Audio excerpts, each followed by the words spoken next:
Genesis 12. The Lord had said to Abram, "Go from your country, your people, and your father's household, to the land I will show you. I will make you into a great nation, and I will bless you. I will make your name great, and you will be a blessing. I will bless those who bless you, and whoever curses you I will curse. And all peoples on earth will be blessed through you." So Abram went, as the Lord had told him, and Lot went with him. Abram was 75 years old when he set out from Haran. He took his wife Sarai, his nephew Lot, all the possessions they had accumulated, and the people they had acquired in Haran, and they set out for the land of Canaan, and they arrived there. Abram traveled through the land as far as the site of the great tree of Moreh at Shechem. At that time the Canaanites were in the land. The Lord appeared to Abram and said, "To your offspring I will give this land." So he built an altar there to the Lord who had appeared to him. From there he went on toward the hills east of Bethel, and pitched his tent with Bethel on the west and Ai on the east. There he built an altar to the Lord, and called on the name of the Lord. Then Abram set out and continued toward the Negev. Now there was a famine in the land, and Abram went down to Egypt to live there for a while, because the famine was severe. As he was about to enter Egypt, he said to his wife Sarai, "I know what a beautiful woman you are. When the Egyptians see you, they will say, 'This is his wife.' Then they will kill me, but will let you live. Say you are my sister, so that I will be treated well for your sake, and my life will be spared because of you." When Abram came to Egypt, the Egyptians saw that Sarai was a very beautiful woman. And when Pharaoh's officials saw her, they praised her to Pharaoh, and she was taken into his palace. He treated Abram well for her sake, and Abram acquired sheep and cattle, male and female donkeys, male and female servants, and camels. But the Lord inflicted serious diseases on Pharaoh and his household because of Abram's wife Sarai. So Pharaoh summoned Abram. "What have you done to me?" he said. "Why didn't you tell me she was your wife? Why did you say, 'She is my sister,' so that I took her to be my wife? Now then, here is your wife. Take her and go." Then Pharaoh gave orders about Abram to his men, and they sent him on his way with his wife and everything he had. Genesis 13. So Abram went up from Egypt to the Negev with his wife and everything he had, and Lot went with him. Abram had become very wealthy in livestock and in silver and gold. From the Negev he went from place to place until he came to Bethel, to the place between Bethel and Ai where his tent had been earlier, and where he had first built an altar. There Abram called on the name of the Lord. Now Lot, who was moving about with Abram, also had flocks and herds and tents.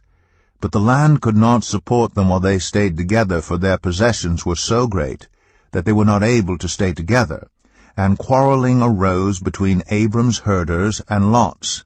The Canaanites and the Perizzites were also living in the land at that time.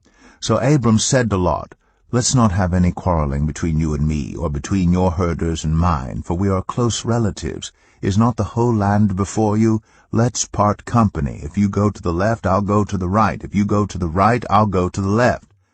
Lot looked around and saw that the whole plain of the Jordan toward Zoar was well watered, like the garden of the Lord, like the land of Egypt. This was before the Lord destroyed Sodom and Gomorrah. So Lot chose for himself the whole plain of the Jordan and set out toward the east. The two men parted company. Abram lived in the land of Canaan, while Lot lived among the cities of the plain, and pitched his tents near Sodom. Now the people of Sodom were wicked, and were sinning greatly against the Lord. The Lord said to Abram after Lot had parted from him, "Look around from where you are, to the north and south, to the east and west. All the land that you see I will give to you and your offspring forever. I will make your offspring like the dust of the earth, so that if anyone could count the dust, then your offspring could be counted. Go, walk through the length and breadth of the land, for I am giving it to you. So Abram went to live near the great trees of Mamre at Hebron, where he pitched his tents.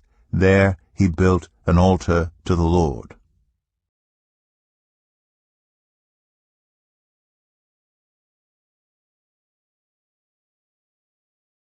Genesis 14. At the time when Amraphel was king of Shinar, Arioch king of Elasar, Chedorlaomer king of Elam, and Tidal king of Goyim, these kings went to war against Bera king of Sodom, Birsha king of Gomorrah, Shinab king of Admah, Shemaber king of Zeboim, and the king of Bela, that is, Zoar. All these latter kings joined forces in the valley of Siddim, that is, the Dead Sea Valley. For 12 years they had been subject to Chedorlaomer, but in the 13th year they rebelled.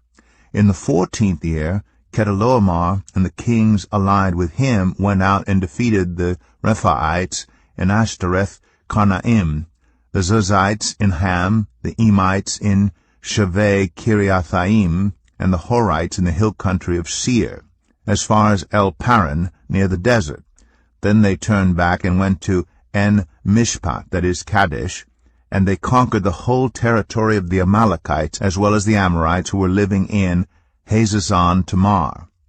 Then the king of Sodom, the king of Gomorrah, the king of Admah, the king of Zeboim, and the king of Bela, that is, Zoar, marched out and drew up their battle lines in the valley of Siddim against Chedorlaomer, king of Elam, Tidal, king of Goyim, Amraphel, king of Shinar, and Arioch, king of Elasar, 4 kings against 5. Now the valley of Siddim was full of tar pits, and when the kings of Sodom and Gomorrah fled, some of the men fell into them, and the rest fled to the hills. The 4 kings seized all the goods of Sodom and Gomorrah and all their food. Then they went away. They also carried off Abram's nephew Lot, and his possessions, since he was living in Sodom. A man who had escaped came and reported this to Abram the Hebrew. Now Abram was living near the great trees of Mamre, the Amorite, a brother of Eshcol, and Aner, all of whom were allied with Abram. When Abram heard that his relative had been taken captive, he called out the 318 trained men born in his household and went in pursuit as far as Dan.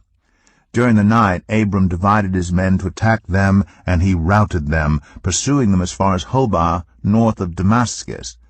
He recovered all the goods and brought back his relative Lot and his possessions, together with the women and the other people. After Abram returned from defeating Chedorlaomer and the kings allied with him, the king of Sodom came out to meet him in the valley of Shaveh, that is, the king's valley.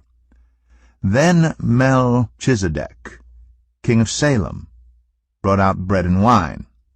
He was priest of God Most High, and he blessed Abram, saying, Blessed be Abram by God Most High, Creator of heaven and earth, and praise be to God Most High, who delivered your enemies into your hand. Then Abram gave him 1/10 of everything. The king of Sodom said to Abram, Give me the people and keep the goods for yourself. But Abram said to the king of Sodom, with raised hand, I have sworn an oath to the Lord, God Most High, Creator of heaven and earth, that I will accept nothing belonging to you, not even a thread or the strap of a sandal, so that you will never be able to say, I made Abram rich. I will accept nothing but what my men have eaten, and the share that belongs to the men who went with me, to Aner, Eshcol, and Mamre. Let them have their share. Genesis 15. After this, the word of the Lord came to Abram in a vision. Do not be afraid, Abram. I am your shield, your very great reward.